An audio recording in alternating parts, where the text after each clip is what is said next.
যায়, দেখেন না বলতে কর্মফল ইহলোকে করবে জাতি উন্নতি বা অবনতি, এর ফলে করবে স্ত্রী পরলোকে পরবর্তী। খুব সাবধান, তাকে ছাড়া চলতে গেলে চলতে তুমি পারবে না, পথের বাকি পথ হারাবে, খুঁজে আর পথ পাবে না। খেলাম আর চলে গেলাম এই জগৎ থেকে, তা নয়।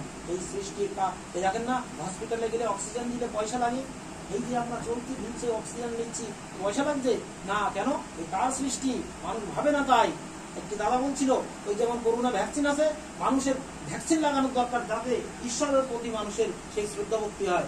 আমি বছরে একবার মায়ের বলে সেজে গুজে একবারে ডালা নিয়ে গেলাম, পূজা অর্চনা তুই যতই করিস, ফুল তুলসী গঙ্গা জলে অভ্যাস ব্যবহার, ঠাকুর বললেন সহজ জ্ঞান না হলে শিক্ষা হয় না। একটি মা একটি বাচ্চাকে নিয়ে ঠাকুরের কাছে গেছে, আর ঘাড় ধরে চেপে ধরে বলছে কি, বাবা প্রণাম কর প্রণাম কর। ঠাকুর মৃদু মৃদু হাসছেন আর বলছে, মা তুমি করো, দেখবে তোমার দেখা দেখি সেও করবে।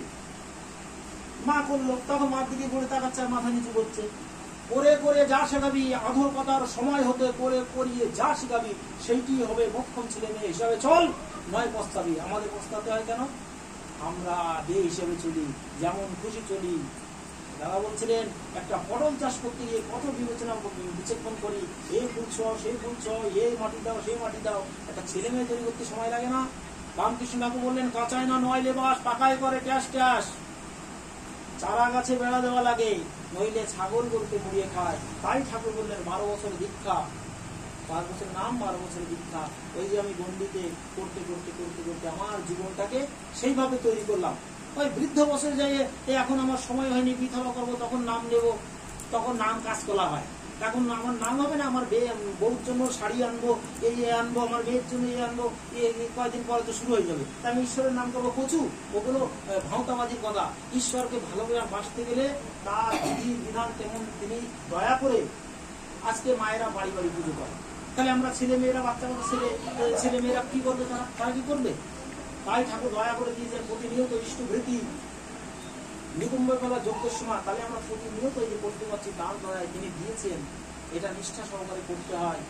দীক্ষা নিলে জানিস মনে ইষ্টভৃতি করতেই হয়, ইষ্টভৃতি বিহীন দীক্ষা বহু কিরে চেতন যায়, চেতন থাকে আস্তে আস্তে মরে যায়। আমি দীক্ষা নিই, আমি কিছু করলাম না, আমার অঙ্গ প্রত্যঙ্গ সে কিছু জানলই না। ওই যে আগুনের মতো কয়লা, ওই আগুন থেকে লাল হয়, তেমনি আমার ভিতরে পরিষ্কার করতে গেলে এই ঝুল পড়েছে, বারণ দিয়ে বসে ঝুল দিয়ে ঝাঁটা দিয়ে বসে করলাম, আমার ভিতরে পরিষ্কার। এত আবর্জনা পড়ে আছে, মানুষের নিন্দা মুন্দা পরনিন্দা পরচর্চা করে করে আমার ভিতরে ডাস্টবিন বানিয়ে ফেলেছে। এ পরিষ্কার করবো কি করে? এই পরিষ্কার করতে গেলে তিনি যে দয়া করে যে নাম নিয়ে এসছেন, সেই নাম করতে করতে আমার জীবনে ঘষা মজা করতে হবে। যজন যাজন ইষ্ট ভীতি সুস্থয়নী সদাচার। আজকাল সদাচারের বালাই নেই, সদাচারের রচনায় পদে পদে তার ভয়, সদাচারে বাঁচে বাড়ে লক্ষ্মী বাধা, তার ঘরে মানুষ জানেই না। বিছানায় বাচ্চাদের নিয়ে ভাত খাচ্ছে, তারপরে ভাত খাওয়াচ্ছে, জানে? এগুলো জানতে হয়। তাহলে জানতে গিয়ে কোথায় জানবো?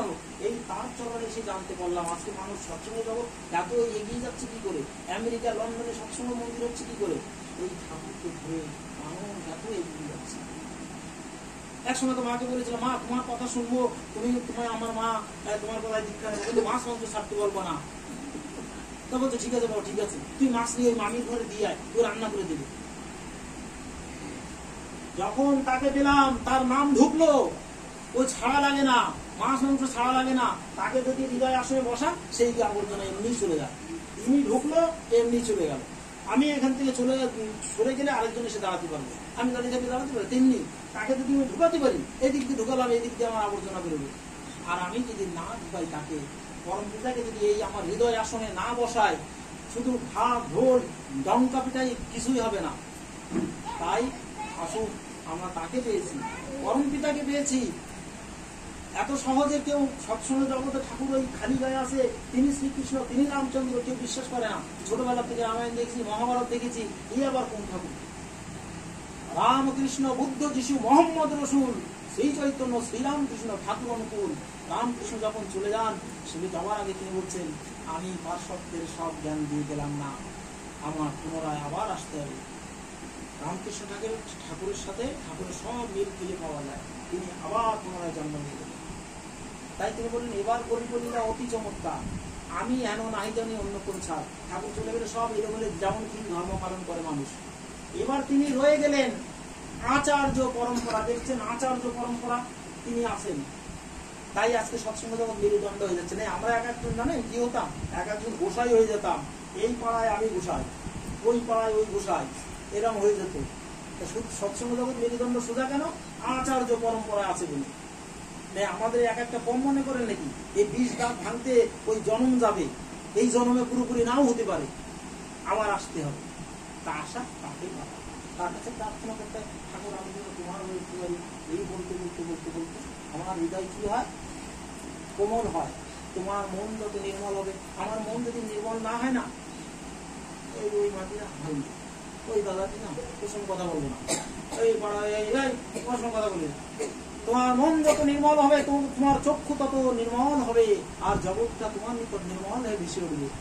ও আমার যদি একটা গালাগালি দেয় না, তখন ওর না, আরে ও বোঝে না তাই দিয়েছে, তখন ভালো দিক দেবো। বলছে না গানে আছে, দিল কি নজর সে দুনিয়া তো দেখো, দুনিয়া সদা হি হাসি হয়। দুনিয়া ঠিক আছে, আমরা বেঠিক, তাই ভাবে কি আরে এই জগৎ ভালো না, এ চলে যেতে পারলি বাসি। কেন এত যন্ত্রণা কিসের? বলছে তাকে ছাড়া চলতে গেলে চলতে পারবে না, যন্ত্রণা তো আসবে। যাক, অনেক কথা বলা হয়ে গেছে, আপনারা ভালো থাকবেন। উদ্দেশ্য হচ্ছে আমরা এই যে প্রতিনিয়ত সৎসঙ্গ করছি, আমি নাম করতে পারছি কিনা। এই অন্যমা বলছিলেন নাম করতে করতে রান্না করতে হয়। আমি যন্ত্রণা, জ্বালা যন্ত্রণা নিয়ে খুন্তি ঘুরলাম, ওই রান্নাটা আমার ছেলে মেয়ে যারা স্বামীরা খাবে, তাদের ভিতরে ব্রেন সেলফে সেগুলো ভিতর থেকে বিজ্ঞানসম্মত এগুলো আসে। এগুলো আপনারা চেষ্টা করবেন। জয়গুরু বন্দে। আমরা